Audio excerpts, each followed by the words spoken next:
Dear students, आज हम सबसे पहले करेंगे effect of temperature on reaction rate कि रेट ऑफ रिएक्शन पर टेम्परेचर का क्या इफ़ेक्ट पड़ता है। तो ये तो आपको पता है कि टेम्परेचर इंक्रीज़ करने से रेट ऑफ रिएक्शन इंक्रीज़ हो जाता है, और आपने ये भी सुना होगा कि सिर्फ 10 डिग्री टेम्परेचर इंक्रीज़ करने से rate of reaction almost double हो जाता है। तो रेट ऑफ रिएक्शन जो टेम्परेचर का जो इफ़ेक्ट है रेट ऑफ रिएक्शन के ऊपर, that is expressed in terms of temperature coefficient.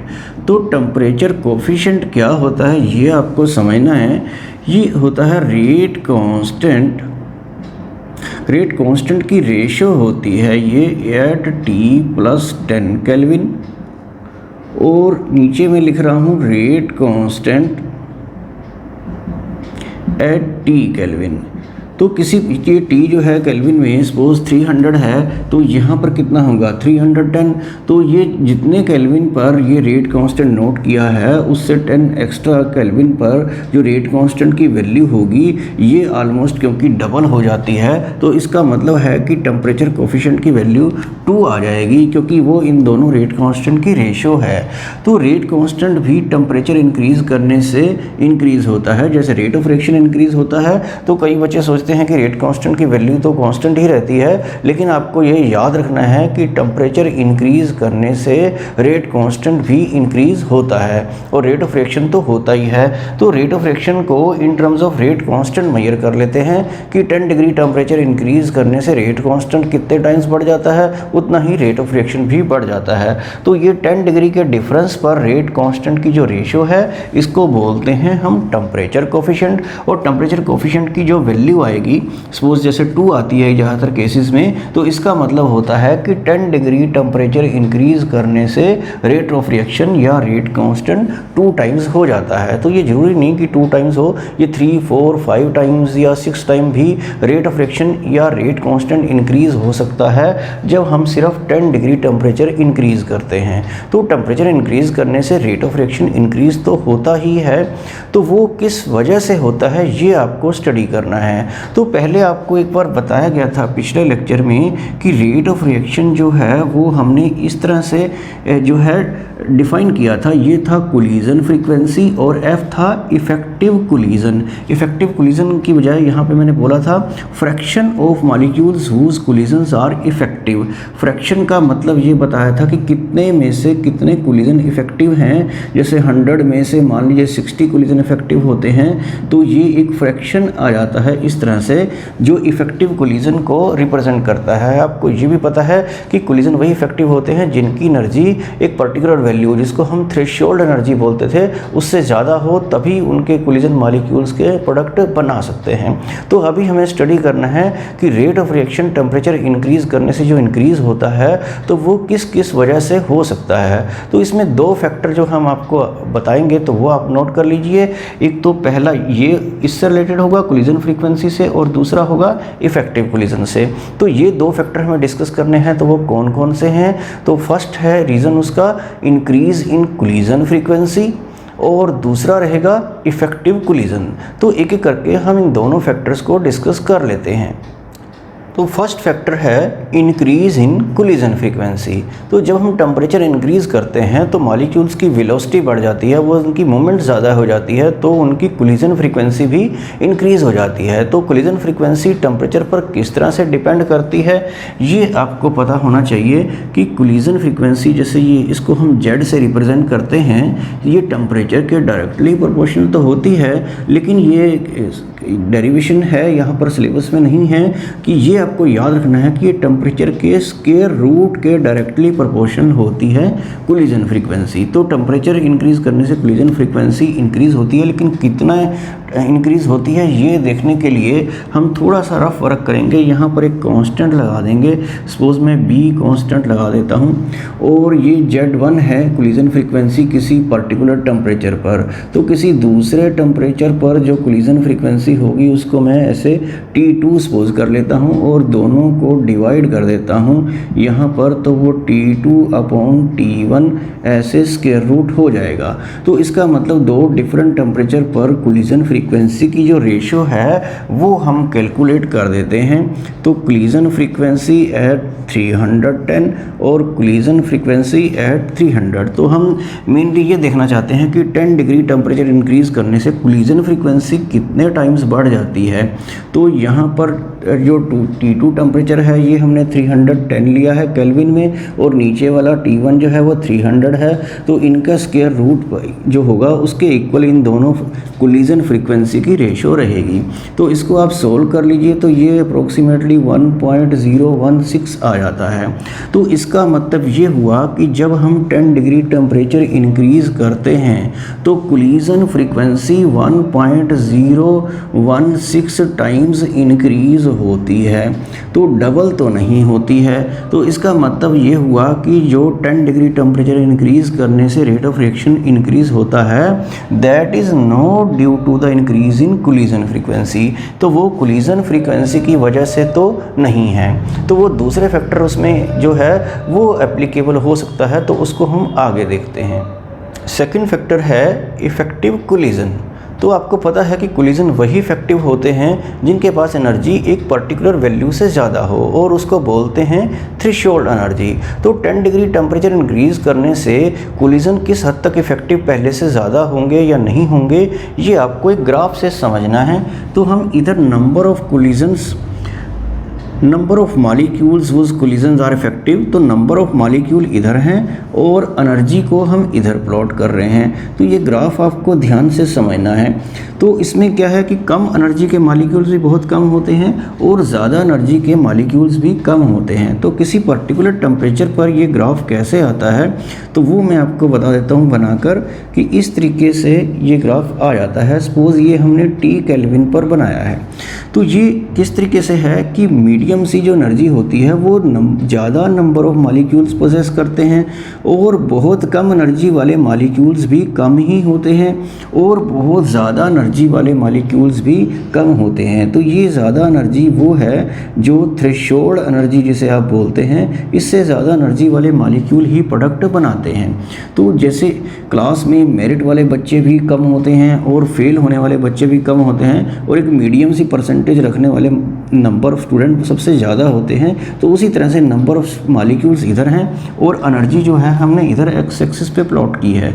तो यहाँ पर एक नॉर्मल सिचुएशन में एक ये एरिया बनाया है ABCD, तो इतने मॉलिक्यूल्स थ्रेशोल्ड एनर्जी से ज़्यादा एनर्जी रखते हैं, मतलब कि इनके कोलिजन इफेक्टिव हैं। जब हम टेम्परेचर इंक्रीज़ करते हैं, सपोज 10 डिग्री टेम्परेचर इंक्रीज़ कर दिया जाता है, तो सभी मॉलिक्यूल्स की एनर्जी थोड़ा थोड़ा इंक्रीज़ हो जाती है। तो ये कम एनर्जी वाले मॉलिक्यूल्स की भी थोड़ी सी ज़्यादा एनर्जी हो जाएगी, और ये भी जो मॉलिक्यूल्स मैक्सिमम इतनी एनर्जी पोजेस करते हैं तो उनका नंबर भी इंक्रीज़ होगा। और यहाँ पर जो मॉलिक्यूल्स हैं जिनकी एनर्जी थ्रेशोल्ड एनर्जी से थोड़ा कम है, उनकी एनर्जी भी बढ़ जाएगी और वो थ्रेशोल्ड एनर्जी के इक्वल या उससे ज़्यादा हो सकती है। तो सारा ग्राफ हाई टेम्परेचर पर आगे की तरफ शिफ्ट कर जाएगा। तो उसको समझिए कि कैसे होगा। तो इस तरीके से वो ग्राफ आ सकता है। तो यहाँ पर आप देख रहे हैं कि ये एरिया जो थ्रेशोल्ड एनर्जी से ज़्यादा एनर्जी वाला है, इसको आप ABEF से रिप्रेजेंट कर सकते हैं। तो ABEF एरिया जो है ABCD वाले एरिया से ऑलमोस्ट क्या है, डबल है। तो इसका मतलब ये हुआ कि रेट ऑफ रिएक्शन जो 10 डिग्री टेम्परेचर इंक्रीज़ करने से ऑलमोस्ट डबल होता है, तो वो किसकी वजह से होता है, वो due to the increase in effective collision. तो ये दो फैक्टर थे। अभी आपने कोलिजन फ्रीक्वेंसी का फैक्टर पढ़ा था, तो आपने देखा था कि जब हम 10 डिग्री टेम्परेचर इंक्रीज़ करते हैं तो कोलिजन फ्रीक्वेंसी तो ऑलमोस्ट डबल नहीं होती है, वो तो जस्ट 1.016 टाइम्स ही हुई थी। तो इसका मतलब ये हुआ कि रेट ऑफ रिएक्शन जो 10 डिग्री टेम्परेचर इंक्रीज़ करने से इंक्रीज़ होता है, that is not due to the increase in collision frequency. तो वो किस वजह से है, that is due to the increase in effective collision. तो इफेक्टिव कोलिजन बढ़ने से ही टेम्परेचर जो है इंक्रीज़ करने से जो रेट ऑफ रिएक्शन डबल होता है, तो उसका मेन रीज़न है due to the increase in effective collision. Next topic है कॉन्सेप्ट ऑफ एक्टिवेशन एनर्जी। तो ये भी टेम्परेचर के इफेक्ट से रिलेटेड ही है और आपको एक्टिवेशन एनर्जी को समझना है। आपको पता है कि रूम टेम्परेचर पर ज़्यादातर रिएक्टेंट मॉलिक्यूल्स की एनर्जी है वो थ्रेशोल्ड एनर्जी जो मिनिमम होनी चाहिए प्रोडक्ट बनाने के लिए, लेकिन उससे कुछ कम होती है। तो हम कुछ एनर्जी हीट की फॉर्म में या लाइट की फॉर्म में किसी भी तरह से दे सकते हैं ताकि उनकी एनर्जी थ्रेशोल्ड एनर्जी के इक्वल हो जाए। तो उसी एनर्जी को बोलते हैं एक्टिवेशन एनर्जी, जिसको आप यहाँ ग्राफ से समझ सकते हैं। तो ये मैंने इधर इस केस में एनर्जी इधर प्लॉट की है और प्रोग्रेस ऑफ रिएक्शन इधर है। तो ये रिएक्टेंट प्रोडक्ट को ऐसे डायरेक्ट नहीं बनाते हैं और ये इस तरह का पाथ रिएक्शन को फॉलो करना पड़ता है। तो आपको थ्रेशोल्ड एनर्जी के बारे में पता है, जिसको एनर्जी बैरियर बोलते हैं, कि इतनी एनर्जी ये है थ्रेशोल्ड एनर्जी जो रिएक्टेंट मॉलिक्यूल्स के पास होनी चाहिए ताकि उनके कोलिजन इफेक्टिव हो जाएं और वो प्रोडक्ट बना सकें। लेकिन ये मैंने बनाया है average energy of reactant molecules. तो आप कितनी एनर्जी देंगे हीट की फॉर्म में या लाइट की फॉर्म में ताकि इन रिएक्टेंट की एनर्जी थ्रेशोल्ड एनर्जी के इक्वल हो जाए, यही है एक्टिवेशन एनर्जी। तो एक्टिवेशन एनर्जी वो अमाउंट ऑफ एनर्जी है जो रिएक्टेंट मॉलिक्यूल्स को लेनी चाहिए, एब्जॉर्ब करनी चाहिए ताकि उनकी एनर्जी थ्रेशोल्ड एनर्जी के इक्वल हो जाए और वो प्रोडक्ट बना सकें। तो इस तरह से इस डायग्राम से आपको एक्टिवेशन एनर्जी जो है वो समझ में आ गई होगी और इसकी डेफिनेशन भी आप नोट कर सकते हैं, तो वो कर लीजिए। The amount of energy absorbed by reactant molecules so that their energy becomes equal to threshold energy is called as activation energy. तो इस तरह से आप इसको समझ सकते हैं। आगे हम स्टडी करते हैं एक्टिवेटेड कॉम्प्लेक्स और ट्रांजिशन स्टेट, या इसको हम रिएक्शन प्रोफाइल या path followed by the reaction भी बोलते हैं। तो इसके बारे में आपको ये बताना है कि जब रिएक्टेंट मॉलिक्यूल्स प्रोडक्ट बनाने होते हैं तो उनको एक एनर्जी बैरियर क्रॉस करना पड़ता है। तो जब स्टार्टिंग में एनर्जी देते हैं तो रिएक्टेंट मॉलिक्यूल्स के बॉन्ड ब्रेक होने लगते हैं, मतलब कि बॉन्ड लूज़ हो जाते हैं और नए लूज़ बॉन्ड प्रोडक्ट के बनने लगते हैं। लेकिन बीच वाली जो सिचुएशन होती है जो यहाँ एनर्जी बैरियर पर होती है उसी को हम एक्टिवेटेड कॉम्प्लेक्स या ट्रांजिशन स्टेट बोलते हैं। तो वो हम किसी एग्जांपल से समझ सकते हैं। तो आप ये रिएक्शन देखिए, जैसे ये है H2 + I2 = 2HI। तो ये रिएक्शन कुछ इस तरीके से होती होगी कि ये जैसे H2 है और ये I2 है, तो स्टार्टिंग में HH के बॉन्ड जो हैं वो लूज़ होने लगेंगे और इस तरह से I के बॉन्ड भी लूज़ होने लगेंगे और इधर से HI का एक लूज़ बॉन्ड बनना शुरू होगा। इस तरीके से ये बनना शुरू होगा। तो बाद में क्या होगा कि ये वाले बॉन्ड जो हैं बिल्कुल ब्रेक हो जाएंगे और ये वाले बॉन्ड जो हैं ऊपर वाले पूरी तरह से बन जाएंगे। तो इस तरह से दो मॉलिक्यूल HI के बनेंगे। लेकिन जो बीच वाली जो सिचुएशन होती है इसी को हम बोलते हैं ट्रांजिशन स्टेट या एक्टिवेटेड कॉम्प्लेक्स। आगे देखते हैं काइनेटिक स्टेबिलिटी ऑफ फ्यूल्स और इम्पोर्टेंस ऑफ एनर्जी बैरियर। तो एनर्जी बैरियर की क्या इंपॉर्टेंस है? एनर्जी बैरियर हमें ये बताता है कि जब हमें रिएक्टेंट मॉलिक्यूल्स को एनर्जी देते हैं इतनी, तभी वो प्रोडक्ट बनाते हैं, अदरवाइज़ नहीं बनाते। तो इससे फ्यूल की स्टेबिलिटी का क्या रिलेशन है वो समझ लीजिए। जैसे कार्बन है एटमॉस्फेयर में, एक फ्यूल है, कोयला, लकड़ी जैसे जो भी है, तो वो ऑक्सीजन तो एटमॉस्फेयर में है ही, तो उससे रिएक्ट कर जाएगी। अगर ये एनर्जी बैरियर नहीं होगा तो रिएक्टेंट मॉलिक्यूल्स अपने आप ही प्रोडक्ट बना देंगे और जितना भी फ्यूल अर्थ के ऊपर है वो सब बर्न कर जाएगा ऑक्सीजन की प्रेजेंस में। तो इस तरह से लाइफ जो है अर्थ के ऊपर एग्जिस्ट नहीं करेगी। तो जो स्टेबिलिटी ऑफ फ्यूल है that is due to the energy barrier. तो एनर्जी बैरियर हैं मतलब कि हमें एनर्जी जब देते हैं तभी वो प्रोडक्ट बनाते हैं, तभी फ्यूल बर्न करता है, अदरवाइज़ वो बर्न नहीं करता है। तो जो फ्यूल्स हैं तो ये आप नोट कर सकते हैं इसमें, the fuels which are thermodynamically unstable are kinetically stable. मतलब जब फ्यूल थर्मोडाइनमिक्स के हिसाब से अनस्टेबल है लेकिन वो काइनेटिक्स के हिसाब से क्या है, बिल्कुल स्टेबल है। तो यही है इम्पोर्टेंस ऑफ एनर्जी बैरियर। आगे हम देखते हैं कुछ कॉन्सेप्चुअल क्वेश्चंस। तो फर्स्ट क्वेश्चन है, why does the rate of reaction not remain constant through out. कि पूरी रिएक्शन में रेट ऑफ रिएक्शन कांस्टेंट क्यों नहीं रहता है, तो इसका आंसर आपको पता होना चाहिए कि रेट ऑफ रिएक्शन किसके ऊपर डिपेंड करता है, कंसंट्रेशन ऑफ रिएक्टेंट के। और कंसंट्रेशन ऑफ रिएक्टेंट जो है वो टाइम के अकॉर्डिंग क्या होती चली जाती है, डिक्रीज होती चली जाती है। इसलिए रेट ऑफ रिएक्शन भी टाइम के अकॉर्डिंग क्या होता है, डिक्रीज होता है। तो इसमें आप यही लिखेंगे कि rate of reaction depends upon concentration of reactant which goes on decreasing with the passage of time. Second question है, is there any reaction whose rate does not decrease with time? क्या कोई ऐसी रिएक्शन भी है जिसका rate of reaction time के according decrease नहीं होता है?